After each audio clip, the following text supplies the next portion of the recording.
देश में कानून का राज है, देश में कानून का राज है, इसीलिए आज यहां बैठे हैं और आपकी आंख में आंख डाल के कह रहे हैं कि चोटो छोड़ेंगे नहीं तुमको। देश में कानून का, अध्यक्ष जी वो लाइन इन्होंने पूरी नहीं की, इनके दिल का भी मुझे पता है, इनके दिल महसूस रहा था। बोले ये कहना चाह रहे थे देश में कानून का राज है, भाजपा में कानून का राज नहीं है। देश तो कानून से चलता है, लेकिन भाजपा 75 साल वाले कानून से नहीं चलेगी, उनको भी दुख है इस बात का। तो ये अब ठीक नहीं है। देखिए देश में कानून का राज है अध्यक्ष जी, प्लीज। देश में कानून का राज है, इसीलिए कश्मीर से लेकर कन्याकुमारी तक जितने विपक्ष के नेताओं पर इन्होंने गैर कानूनी काम किए, इनके हर गैर कानूनी काम पे इनको कानूनी गालियां पड़ रही हैं। सुप्रीम कोर्ट से लेकर हाई कोर्ट से लेकर अब तो लोअर कोर्ट भी इनको गालियां दे रही है। क्या कर रही है एजेंसी, लेके लोअर कोर्ट तक, कश्मीर से कन्याकुमारी तक जो लताड़ रहे हैं एजेंसियों को, वो एक्चुअली तो भारतीय जनता पार्टी को लताड़ रहे हैं, क्योंकि देश में कानून का राज है और ये लोग गैर कानूनी काम कर रहे हैं, असंवैधानिक काम कर रहे हैं।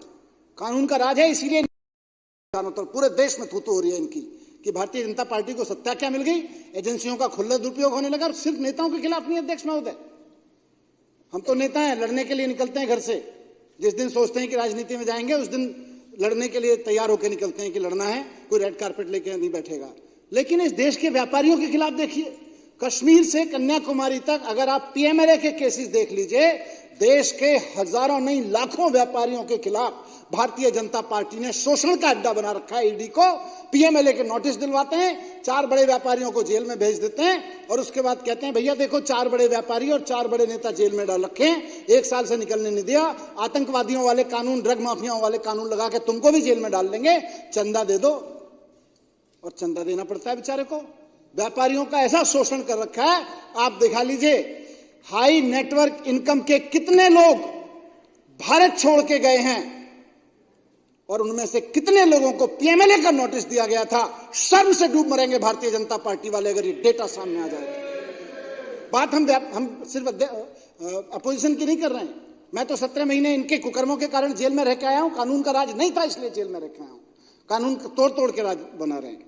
17-18 महीने मुझको जेल में रखा, मुझको नुकसान हुआ, मैं अपने परिवार से दूर रहा, असेंबली से, विधानसभा से दूर रहा, मैं लोगों से दूर रहा, ये मुझको नुकसान हुआ। लेकिन असली नुकसान तो देश को हुआ, जनता को हुआ, दिल्ली की जनता को हुआ, जिसने भरोसा करके शिक्षा मंत्री बनवाया था, केजरीवाल जी को मुख्यमंत्री बनवाया था। केजरीवाल जी ने शिक्षा मंत्री का काम दिया था, मैं स्कूल बनवा रहा था, अस्पताल बनवा रहा था, टीचर्स यूनिवर्सिटी बनवाई थी, उसका क्या हाल है, स्किल यूनिवर्सिटी बनवाई थी, उसका क्या हाल कर रखा है इन लोगों ने। मैंने स्पोर्ट्स की university, skill university, teachers university बनवाई। टीचर्स को फिनलैंड भेज रहे थे पढ़ने के लिए, शिक्षा की ट्रेनिंग के लिए। आज मैं पंजाब के टीचर्स को भेज के आया हूं फिनलैंड, हमारे यहां दिल्ली के रुकवा दिए। ये नुकसान हुआ। मैं होता तो इन चीजों के लिए 4 वॉइस लड़ रही थी, 5वीं वॉइस मैं भी बन के लड़ता और इनको करते, लेकिन नुकसान हुआ।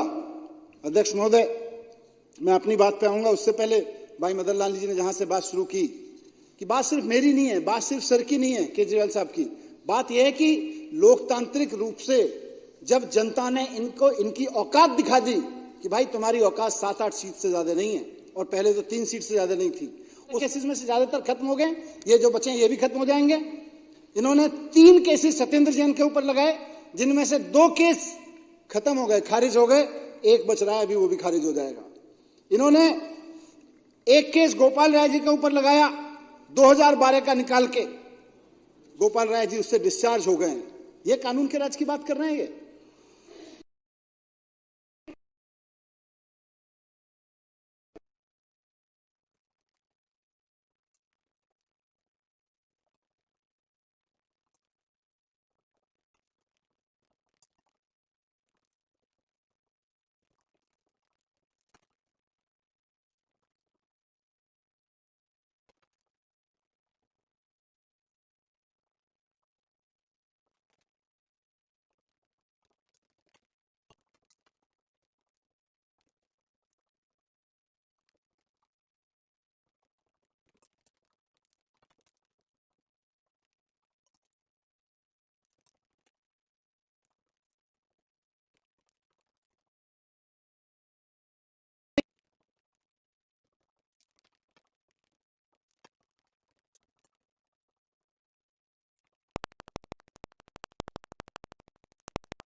आप अध्यक्ष की चेयर पे बैठे हैं, न्यूट्रल हैं, क्योंकि आप इस पार्टी के टिकट से जीते थे। इन्होंने आपको भी नहीं छोड़ा, आपके ऊपर भी इन्होंने 2 केस लगाए और उसमें भी अक्यूटल हो गया, आप लोगों ने लगाए। जर्नैल सिंह 2 केस लगाए, दोनों में डिस्चार्ज हो चुके हैं। संजीव झा 3 केस लगाए, 2 में डिस्चार्ज हो चुके हैं, 1 अभी बाकी है, उसमें भी डिस्चार्ज होंगे। ये बता रहे हैं कानून का राज है। कौन से कानून की बात कर रहे हैं? ये सारे के सारे केसेस कौन से कानून में आते हैं? बीजेपी के झूठ बोलने के, झूठ फैलाने के और एजेंसियों को दुरुपयोग के अलावा किसी कानून में नहीं आते हैं। मुझको जेल भेजा, अरविंद केजरीवाल जी को जेल भेजा, हम तो स्कूल बनवा रहे थे, यहां बैठ के काम कर रहे थे। 30,000 करोड़ का बजट होता था, इसी विधानसभा में पहला बजट पास किया था 30,000 करोड़ का। और उससे पहला बजट, जिस बार मैं वित्त मंत्री के रूप में बजट पेश किया, उससे पहला बजट रिकॉर्ड है विधानसभा का, उठा के देख लीजिए, 25,000 करोड़ का बजट था। और उससे पहले के बजट जो थे वो कभी 24,000 करोड़ रुपए, 23,000 करोड़। पिछले 5-7 साल हमारे आने से पहले देखेंगे तो 20,000 करोड़ से 25,000 करोड़ पहुंचने में 5-7 साल लगते थे बजट को, लेकिन केवल 5 साल के अंदर अंदर 30,000 करोड़ का बजट 75,000 करोड़ रुपए पहुंचा दिया। अगर बेईमानी करनी होती तो उसमें से अगर 0.001% कर देते, मेरी पार्टी के कई साल के लिए फंड इकट्ठा हो जाता, अध्यक्ष महोदय। लेकिन नहीं करनी थी, इसीलिए 30,000 करोड़ का जो बजट था वो धीरे धीरे करके, ईमानदारी से टैक्स कलेक्शन करके, ईमानदारी से नीतियां बनाकर, ईमानदारी से खर्च करके उसको किया, तब 30,000 करोड़ का बजट 75,000 करोड़ रुपए पहुंचा। ये एजेंसियों का दुरुपयोग करते हैं, हम कानून का सदुपयोग करते हैं, हम अपनी दी गई पावर का सदुपयोग करते हैं, इसलिए 30,000 करोड़ का बजट 75,000 करोड़ रुपए हो गया। और झूठे आरोप लगाते हैं। फिर मैं इन केसेस की डिटेल में नहीं जाऊंगा तो एक एक एमएलए खुद बता सकता है कि किस किस तरह से लगाए थे। मेरे ऊपर जो सबसे संगीन आरोप लगाया गया, मैं उसके ऊपर बात करना चाहता हूं 2 मिनट, अध्यक्ष महोदय, आपकी अनुमति से। इन्होंने मेरे ऊपर आरोप लगाया। कौन सा आरोप? बात तो कह रहे थे भ्रष्टाचार की, लेकिन आरोप कौन सा लगाया? जो आतंकवादियों की फंडिंग और ड्रग माफिया की फंडिंग के ऊपर कानून लगाए जाते हैं, वो मेरे ऊपर लगाए। मैं आतंकवादी हूं? मैं ड्रग माफिया की फंडिंग करता हूं? क्या अरविंद केजरीवाल जी आतंकवादी हैं? अरविंद केजरीवाल जी ड्रग माफिया की फंडिंग करते हैं? हमारे ऊपर आरोप लगाए जा रहे हैं कि मतलब जो कानून दुनिया भर में बनाए गए इसलिए कि आतंकवादियों की फंडिंग रोकनी है, आतंकवादियों की फंडिंग करने वालों के ऊपर लगाए जाते हैं, ड्रग माफिया की फंडिंग करवाने वालों के ऊपर लगाए जाते हैं। वो कानून मनीष सिसोदिया के ऊपर लगाए जा रहे हैं, वो कानून अरविंद केजरीवाल जी के ऊपर लगाए जा रहे हैं ताकि जमानत ना मिल सके। आरोप कोई भी ऐसे ही लगा दो, उसके बाद कानून की धाराएं ऐसी ऐसी लगा दो आतंकवादियों वाली, ड्रग माफियाओं वाली, ताकि जमानत ना मिल सके, और फिर यहां होके बोले जमानत जमानत। तो अध्यक्ष महोदय, कुल मिला के देखें तो इन्होंने जो साजिश रची, मनोहर कहानी रची, इनमें उसमें निकला कुछ नहीं, निकलेगा भी कुछ नहीं। और अभी तक जब इन्होंने खूब छान मारा, छापे मारे मेरे घर पे, एक चवन्नी नहीं मिली इनको मेरे घर से। सीबीआई वाले भी दुखी होके गए, जी क्यों पूरा दिन लगा दिया आपके घर पे। फिर इनको लगा नहीं उसके लॉकर में कुछ होगा, लॉकर में पहुंच गए सीबीआई वाले। इन्होंने उसको कहा सीबीआई वालों को, लॉकर में छान के आओ, लॉकर में रखा होगा, 2 साल से लॉकर खुला नहीं है इसका, जरूर लॉकर में कुछ होगा। लॉकर में भी निकला झुंझुना, बच्चे का झुंझुना निकला, चांदी का एक। फिर जो है ये खूब पड़ताल की इन्होंने, अफसरों से की, इधर की उधर की, मेरे गांव में ढूंढा, रिश्तेदारों से पूछा, सबसे पूछा इन्होंने, व्यापारियों से पूछा, जितने लोगों को लाइसेंस दिए गए थे सबसे पूछा, भाई किसी ने पैसे दिए? सबने ऑन रिकॉर्ड कहा जी कोई नहीं दिए, ना किसी ने मांगे ना किसी ने दिए, सबने ऑन रिकॉर्ड कह रखा है एजेंसीज के स्टेटमेंट में। लेकिन बीजेपी उनके पीछे पड़ी हुई थी। मैं सर कस्टडी में रहा हूं, सीबीआई की कस्टडी में रहा हूं और ईडी की कस्टडी में रहा हूं, और जब मैं कस्टडी में बैठता था तो बेचारों के पास, अफसरों के पास भी पूछने के लिए तो कुछ होता नहीं था। 10-15 मिनट, आधा घंटे बात करते थे, 24 घंटे कस्टडी में रखते थे, तो मेरे से गप्पे मारते थे, बताते थे। फिर धीरे धीरे वो खुलने लगे, बताने लगे क्या मामला है जी, क्यों हमें करना पड़ रहा है। बेचारे इज्जत भी करते थे, बोले जी थोड़ी सी हमारी भी घर में प्रॉब्लम है, बच्चों को समझ नहीं आ रहा कैसे पढ़ाएं, थोड़े उनके बारे में भी गाइड कर दो। मैं तो बैठ के उनके बच्चों के बारे में शिक्षा गाइड कर रहा था वहां बैठ के। लेकिन थोड़ी बहुत जो बात हुई उनसे, थोड़ी बहुत पूछताछ के नाम पे उन्होंने कुछ स्टेटमेंट लिए और जो बताया उन्होंने, लेकिन जब कॉन्फिडेंस में, मैं भी चौंक गया। भारतीय जनता पार्टी, सीबीआई और ईडी दोनों के पीछे पड़ी हुई थी कि यह शराब घोटाले को 10,000 करोड़ का घोटाला बनाओ। अधिकारियों ने कहा साहब 10,000 करोड़ में से कोई चवन्नी तो मिले, तब तो 10,000 करोड़ की बात करें। इनको यहां तो किसी के यहां चवन्नी नहीं मिल रही, कहां से 10,000 करोड़ का बना है? तो कई महीने तक ये लोग बीजेपी वाले सीबीआई और ईडी के अफसरों के पीछे पड़े रहे कि इसको 10,000 करोड़ का घोटाला बनाओ, 10,000 करोड़ का घोटाला बनाओ। सीबीआई और ईडी वालों ने हाथ खड़े कर दिए, साहब नहीं बन पाएगा, अफसरों ने। फिर उन्होंने कहा अच्छा चलो 10,000 करोड़ का नहीं तो 1,000 करोड़ का बना दो। फिर उन्होंने कहा साहब 1 रुपया तो मिला होता, कोई चवन्नी तो मिली होती किसी के यहां से, नहीं मिल रही। वो जो वित्त मंत्री था उसी के घर से कुछ नहीं मिल रहा, कहीं से कुछ नहीं मिल रहा, कैसे 1,000 करोड़ का बना दें। तो फिर उन्होंने कहा अच्छा चलो ऐसा करो 100 करोड़ का बना दो। 10,000 करोड़ का नहीं बना, 1,000 करोड़ का नहीं बना, 100 करोड़ का नहीं बना। उस पर भी उन्होंने कह दिया साहब कुछ चवन्नी तो मिले, 1 रुपए का भी नहीं बना पा रहे हम तो फिर इन्होंने उनको जो भी किया होगा, डराया धमकाया होगा, जो भी किया होगा, फिर किसी को पकड़ा, इसको पकड़ा, उसको पकड़ा, इधर से पकड़ा, जेल में डाला। उसके ऊपर वही आरोप लगाए आतंकवादियों वाले, ड्रग माफिया वाले। तो जो आदमी 10-10, 12-12 बार कह चुका था साहब मेरे से तो मांगा नहीं, मेरे से तो किसी ने पूछा नहीं, मैंने तो किसी को दिया नहीं, उसके स्टेटमेंट है उन लोगों के। अचानक उनमें से किसी आदमी को ये धमकाते हैं बेटा जेल है, सड़ जाएगा, तुझे बाहर निकालने का एक ही रास्ता है, तू मनीष सिसोदिया का नाम ले, अरविंद केजरीवाल का नाम ले। जो आदमी कह चुका था उसके स्टेटमेंट हैं, और यही होगा ट्रायल में, देखिएगा। जिसके स्टेटमेंट हैं कि साहब मैं तो कभी मनीष जी से कभी कहीं मिला भी तो मेरी तो हिम्मत ही नहीं पड़ती थी उनसे बात करने की। जो आदमी रिटन में स्टेटमेंट दे रहा है इन्वेस्टिगेशन में कि मैं तो कभी मनीष जी से मिलता था, मेरी तो हिम्मत ही नहीं पड़ती थी बात करने की, उसको जेल में डाला। 6 महीने बाद उससे एक स्टेटमेंट लिया मेरे खिलाफ, कुछ उससे बुलवाया, मुझको उठा के अंदर जेल में डाल दिया। जब मेरी बेल का मैटर ऑनरेबल सुप्रीम कोर्ट में पहुंचा, ऑनरेबल सुप्रीम कोर्ट ने ऐसे ही इनकी हरकतों के कारण कहा था कि तुम जो ये कानून के सबूत लेके आए हो, जो सो कॉल्ड तुम्हारे सबूत हैं, 2 क्वेश्चन में फ्लैट हो जाएंगे तुम्हारे सबूत। ये बात सारे अखबारों में फ्रंट पेज पे छपी थी जब मैं जेल में था। 2 क्वेश्चन में फ्लैट हो जाएंगे तुम्हारे सारे सबूत, ये ऑनरेबल सुप्रीम कोर्ट ने कहा है। ये सबूत लाए हमारे खिलाफ, जिसको ऑनरेबल सुप्रीम कोर्ट ने कह दिया भाई 2 क्वेश्चन में फ्लैट हो जाएंगे जब ट्रायल में चलेगा। तो मुझे जेल में रखा।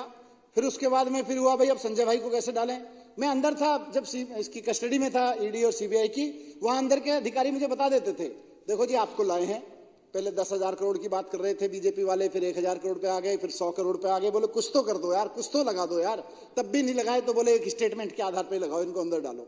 बजे हमें करना पड़ रहा है, क्या करें, नौकरी करनी है। फिर बोले, वो बता देते थे मेरे को, बोले अभी तो हमें आदेश है संजय सिंह को भी लाना है और बाद में थोड़े समय बाद केजरीवाल जी को भी लाना है चुनाव से पहले ही बता दिया था।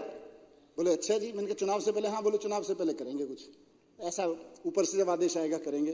खैर संजय भाई को ले गए, वहां भी सुप्रीम कोर्ट ने कह दिया कि देखो अगर हम केस की मेरिट पे चले गए तो तुम्हारा केस डिस्टर्ब हो जाएगा, इसलिए बेटर है इसको बेल देने दो।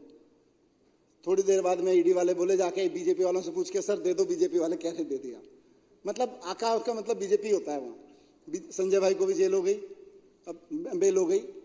अरविंद केजरीवाल जी के खिलाफ क्या लगाया, एक आदमी सीएम साहब से टाइम मांगता है मिलने का, एमपी है वो, उसने टाइम मांगा, बोला जी मैं मिलना चाहता हूं। मेल भेजा, 1 बार भेजा, 2 बार भेजा, मेल भेजा, उसको टाइम दे दिया गया। मिल गया, मिल के चला गया। सर से पूछा कि भाई मेरी कोई जमीन है, कुछ ट्रस्ट है हमारी, उसके लिए कुछ जमीन चाहिए कहीं, इतनी बात कह के चला गया। लोग एमपी हैं, आ सकते हैं। सर भी मिल लिए उसको। सीबीआई, अब जब सर के खिलाफ कुछ नहीं मिला, उन लोगों से भी कुछ नहीं मिला जिन लोगों के खिलाफ मेरे से बुलवा लिया था, जिन लोगों से मेरे खिलाफ बुलवा लिया था। तो फिर उस एमपी को पकड़ा, क्योंकि वो इनका पुराना फंडर भी था, उसको पकड़ा। बोले जी अब केजरीवाल जी के खिलाफ बोलो। उसको पकड़ के ले गए। उसने बोला जी मैं गया तो था मिलने। लिखित में 6 मिनट बातचीत हुई थी, 10-12 अफसर मौजूद थे बातचीत में। साहब मैं तो जमीन की बात की थी उनसे, कह के वो आ गया। फिर उसने लगा यार केजरीवाल जी को किस बहाने से पकड़ा है। अब तो ये ना 10,000 करोड़ काम कर रहा, ना 1,000 करोड़ काम कर रहा, ना 100 करोड़ काम कर रहा। मनीष सिसोदिया वाले पे भी सुप्रीम कोर्ट से कह दिया है कि ये तो क्वेश्चन 2 मिनट में फ्लैट हो जाएंगे, तुम्हारे 2 क्वेश्चन में फ्लैट हो जाएंगे, अब क्या करें। तो इन्होंने उस आदमी के बेटे को गिरफ्तार किया, एमपी साहब के, और उसको 6 महीने जेल में रखा। और 6 महीने जेल में रखने के बाद उसको लालच दिया, और मैं इन्हीं का भाजपाई शब्द यूज कर रहा हूं जानबूझ के, क्योंकि ईडी वही बोलती है कोर्ट में, या ईडी वही बोलती है अपनी उसमें जो ये उसको डिक्टेट करते हैं। इन्होंने उसको शब्द को यूज किया और इनके वकील ने वहां पे वो शब्द यूज किया है कि साहब ऐसे लॉलीपॉप तो हमको देने पड़ते हैं। लॉलीपॉप दिया उसको। 6 महीने एक भाजपाई फंडर एमपी के बेटे को 6 महीने जेल में रखा और फिर उसको, जैसा ईडी खुद मानती है, लॉलीपॉप दिया, तेरे को बचा लेंगे, तेरे को जमानत करवा देंगे, केजरीवाल जी का नाम ले दे। तो जो आदमी पहले कह रहा था जी मैं तो 6 मिनट मिला, 10-12 अफसरों की मौजूदगी में मिला था, उसने एक स्टेटमेंट दिया जी मेरे से पैसे मांगे थे, उसका बेटा बाहर आ गया। अब ये तो इसीलिए ऑनरेबल सुप्रीम कोर्ट ने कहा था कि ये ट्रायल में चलेगा तो 2 क्वेश्चन में फ्लैट हो जाएगा। अरे एक आदमी जो पहले कह रहा है जी 6 मिनट मिला था, मांग के अपॉइंटमेंट मांगा था, रिकॉर्ड पे अपॉइंटमेंट मांगा हुआ है, और 10-12 अफसरों की मौजूदगी में मिला था। 10-12 अफसरों की मौजूदगी में 6 मिनट की मीटिंग में केजरीवाल जी ने तेरे से 100 करोड़ भी मांग लिए, और तू पहले मना भी कर रहा था जी मैं तो जमीन मांगने गया था। ये कोई केस है क्या? ये मजाक है। लेकिन क्योंकि इनके पास पावर है, इनके पास पावर है कि केजरीवाल जी जो काम कर रहे हैं दिल्ली में, उनको कह सकते हैं भाई ये तो आतंकवादी है, डालो अंदर, ये तो ड्रग माफिया है, डालो अंदर, वो कानून लगा लगा के अंदर डाल रहे हैं। तो एजेंसियों के दुरुपयोग का तो इनको पीएचडी अवार्ड मिलना चाहिए इस देश में। इससे ज्यादा, और इससे मैं आपकी अनुमति से शब्द यूज कर रहा हूं, इससे ज्यादा टुच्चेपने के काम पे एजेंसियों का दुरुपयोग कहीं नहीं हुआ, कभी नहीं हुआ भारत के इतिहास में। भारत का इतिहास जब लिखा जाएगा, तो भारत का इतिहास जब लिखा, इस समय का इतिहास जब आगे लिखा जाएगा, तो इनको इतनी लानतें दी जाएंगी कि ऐसी ऐसी टुच्चेपने की हरकतों पे उतर आए थे एजेंसियों को लेके, जिन एजेंसियों को इतनी शानदार काम के लिए बनाया गया था, उनको इतने टुच्चे कामों पे लगा दिया इन्होंने। हमको तो छोड़ दीजिए, मैं अपनी बात कंक्लूड करूं, हम तो चलिए यहां लड़ रहे हैं इनकी आंखों में आंख डाल के। तमिलनाडु में एक किसान, उसका बीजेपी के किसी छुटभैया नेता से झगड़ा हो गया, बीजेपी के नेता ने उसको ईडी का नोटिस दिलवा दिया जो आतंकवादियों को दिलवाया जाता है। ऐसी ऐसी टुच्ची हरकतों पर उतर आए एजेंसियों के दुरुपयोग पे।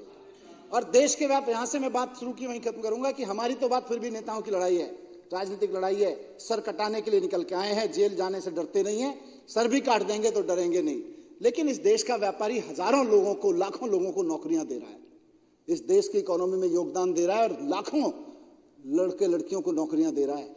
आज तुम अपने चंदे और धंधे के लिए कितने नोटिस, कितने ईडी के व्यापारियों, ईडी के कितने नोटिस व्यापारियों को दिलवा रहे हो? जरा गिरहबान में झांक के देखो, शर्म आएगी अपने ऊपर, शर्म आएगी अपने ऊपर कि हम कर क्या रहे हैं ये देश के व्यापारियों के साथ। नेताओं के साथ जो कर रहे हो वो तो कर ही रहे हो, वो तो इतिहास का हिस्सा बना ही रहे हो, लेकिन इस देश के व्यापारियों के साथ क्या कर रहे हो तुम? नौकरी देने वाले आदमी के घर पे ईडी का नोटिस भेज देते हो और फिर उसको समझाते हैं लोग जाके, देख भाई फलाना बड़ा व्यापारी 1.5 साल से जेल में, फलाना बड़ा नेता 1.5 साल से जेल में, चंदा दे दे नहीं तो तेरा धंधा खत्म। चंदा दे देता है बेचारा, इलेक्ट्रल बॉन्ड उसका सबसे बड़ा सबूत है। तो मैं इसकी घोर निंदा करता हूं कि जिस तरह से ईडी और सीबीआई का दुरुपयोग हो रहा है, इनको शर्म आनी चाहिए, इनको लानत है इस बात पे। और मुझे लगता है कि बीजेपी को माफी मांगनी चाहिए देश से। बात अरविंद केजरीवाल जी या मनीष सिसोदिया, आम आदमी पार्टी के जिनके मैंने नाम लिया, एमएलए की नहीं है, बात पूरे देश के साथ ये लोग गद्दारी कर रहे हैं ईडी और सीबीआई का दुरुपयोग करके। धन्यवाद अध्यक्ष।